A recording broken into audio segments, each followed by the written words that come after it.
Որովհետև ինքն էլ էր փորձում գրանցվել, մյուսները չէին փորձում։ Խնդրեմ, պարոն Ալեքսյան։ Շնորհակալություն, պարոն Մինասյան։ Ստեղից ասում եք, չկա օրինական ուժի մեջ մտած վճիռ, ձեր դատական համակարգը ռեպրեսիաներ։ Ուզում եմ ձեզ հիշեցնեմ, որ հենց ձեր տիկունքում նստող падգամավորը տիկին Աննա Գրիգորյանը, այս ուղիղ մի 7-8 ամիսը գլուխներս տարել է անիվ ասելով։ Այդ անիվը, իդեպ, այդ անիվի թեման էլի առհասարակ դաշտ է եկել, որտեղ այդ նույն իրավապահ համակարգը, մեր իշխանության ժամանակ նույն իրավապահ համակարգը սկսել է ուսումնասիրություն, բացահայտել է այս կամ այն դրվագները, ու դուք այդ ուսումնասիրությունը վերցրել եք տիկին Գրիգորյանն դա սարքել է բան, քաղաքական, գոյութենական իմաստ որպես այդպեսին օրը մեջ գալիս է այս ամբիոնից ասում անիֆը, ասում է,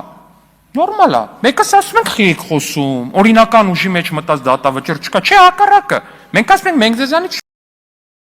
շատ ենք շահագրգռված, որ եթե ինչ-որ կոռուպցիոներ սրիկա կա, ով որ զբաղվել է կոռուպցիայով մեր իշխանության օրոք, ինքը ավելի խիստ պատժի արժանանա։ Մեր ու ձեր տարբերությունը էդ է, որ երբ որ ես օրինակ ինչ-որ մեկի հասցեին մեղադրանք եմ լսում, առաջի բանն է, որ գնացեք պարզեք, եթե մեղավոր է, բռնեք դատեք, բայց դուք տենց չեք կարող անել, որտեղ ձեր քաղաքական գոյության իմաստը հիմնված է այդ կոռուպցիայի վրա։ Ձեր քաղաքական փոխգործակցությունը, ձեր քաղաքական գոյությունը հանրապետականի հետ, Քոչարյանի հետ, այս մեկի հետ, այն մեկի հետ, այդ կոռուպցիան է։ Այն ապօրինի գույքն է, որը որ դուք ունեք, ժողովուրդ ջան։ Էդ է։ Դե էդ է իմաստը, թե չէ գալիս եք ստեղ չափածուցված հիմքերով, ինչպես կարելի է առանց դա օրինական ուժի մեջ մտած վճռի, բա ո՞նց եք տենց դուք բան անում, բա ժողովուրդ ջան։ Բա անիֆի թեմայով խեք խոսում, դե ուրեմն ծպտուն մի հանեք, անիֆի մասին մենք կխոսանք, մենք մեկա ձեզանից լավ ենք խոսում, թե այդ առումով, թե մնացած առումներով։ Բախի եք խոսում, պարոն Մինասյան։ Տիկին Գրիգորյանը բախի է խոսում։ Զապիսը բերել են, միացրել են, մեջը ասում, օրա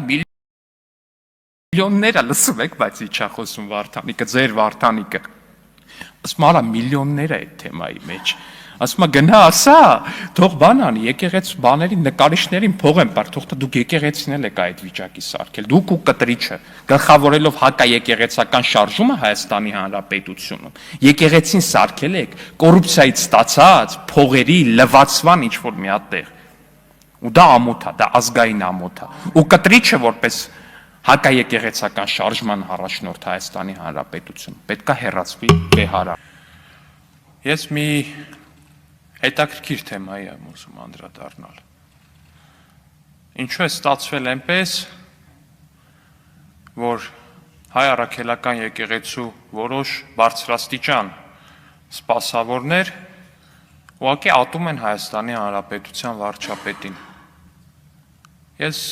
երկար եմ մտածել այդ հարցի շուրջ, շատ երկար, եթե կուզեք, վերջին օրերին հատկապես։ Ու իմ կարծիքով գտել եմ ճշգրիտ պատասխանը։ Որովհետև Հայաստանի Հանրապետության վարչապետ Նիկոլ Փաշինյանը քրիստոնյա է։ Հիմա փորձեմ բացատրել։ Ատում են, որովհետև Հայաստանի Հանրապետության վարչապետ Նիկոլ Փաշինյանի համար եկեղեցին Աստծո տունն է, եւ ոչ թե կառուցման մեջ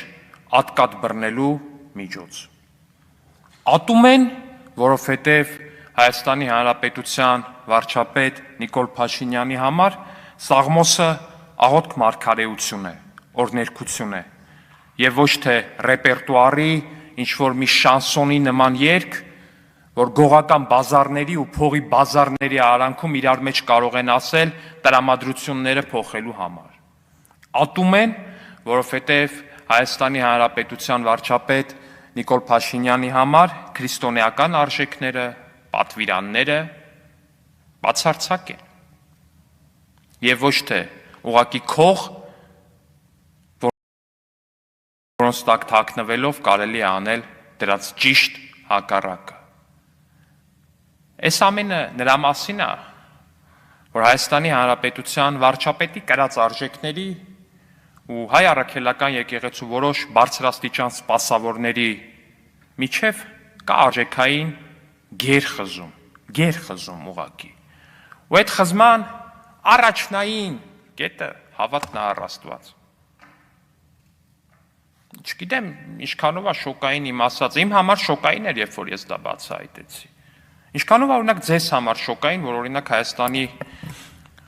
հայ առաքելական եկեղեցու կաթողիկոս Գարեգին Բեն փայլուն հարաբերություններ է ունեցել Ռոբերտ Քոչարյանի հետ, ով շատ պնդումների համաձայն աթեիստ էր։ Փայլուն հարաբերություններ։ Գարեգին Բեն, ով իդեպ օծվել էր կամ ձեռնադրվել էր հոկտեմբերի 27-ին 1999 թվականի։ Փայլունագույն հարաբերություններ է ունեցել աթեիստ Ռոբերտ Քոչարյանի հետ։ Իդեպ աթեիստը չեմ օգտագործում որպես բացական պիտակ, սա էլ շեշտ է, մարդ է, կարող է հավատալ, կարող է չհավատալ, իր գործն է, բայց երբ որ դեռնվազն հանրագիտարաններում, բաց հանրագիտարաններում այդպես է գրված ու դրա մասին են վկայում նաև մի շարք տվյալներ, որ Ռոբերտ Քոչարյանը աթեիստ է, առնվազն կարծեմ դրվագներ կա, որ հրաժարվում է խաչը համբուրելուց եւ մնացած իր սահմանադրական իրավունքն է, կրոնի իրավունք։ Ամեն դեպքում սրա մասին չի խոսքը։ Խոսքը նրա մասին է, որ երբ որ կհիշեք անհնար է Հայաստանում մարդ չկա, ով չի հիշում, որ երբ մարտի 1 էր տեղի ունենում, ու մարդիկ էին գնդակահարվում Երևանի փողոցներում, իրական քրիստոնյան, իրական քրիստոնեական հոտի առաջնորդը չէր կարող ուղղակի ծպտուն չհանել, հասկանում եք, չէր կարող։ Չէր կարող գոնե մի բան չանել, որպեսզի այդ ամեն ինչը կանխի։ Հիշում եք ինչ-որ մի ուղերձ, ինչ-որ մի դատապարտում։ 2 թե 3 օր առաջ էր, քանի օր առաջ էր, չեմ հիշում, ինչ-որ մի դրվագ էր եղել ցուցարարների հետ կապված, մի քիչ կոպիտ էին քաշել կամ նույնիսկ կոպիտ էլ չէին քաշել, մի քիչ քաշքշել էին։ Դատապարտում ենք բռնությունները։ Իբր մարտի 1-ը դատապարտեիք, պարոն Գարեգին Բ, ինչ չէիք դատապարտում։ Գիտեք ինչի չէին դատապարտում։ Որովհետև նույն Ռոբերտ Քոչարյանի համար թե եկեղեցին,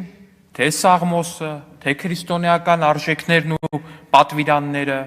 նույնն են, ինչ եկեղեցական որոշ բարձրաստիճան սպասավորների համար։ Նրանք նույն ալիքի վրա են,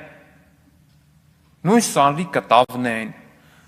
չգիտեմ էլ ինչ նմանատիպ ասույթներ կա, բոլորը տվյալ դեպքում կիրառելի է։ Ու հենց սրանով է պայմանավորված, որ երեք տեղի ունեցավ այն ինչը պիտի տեղի չունենար,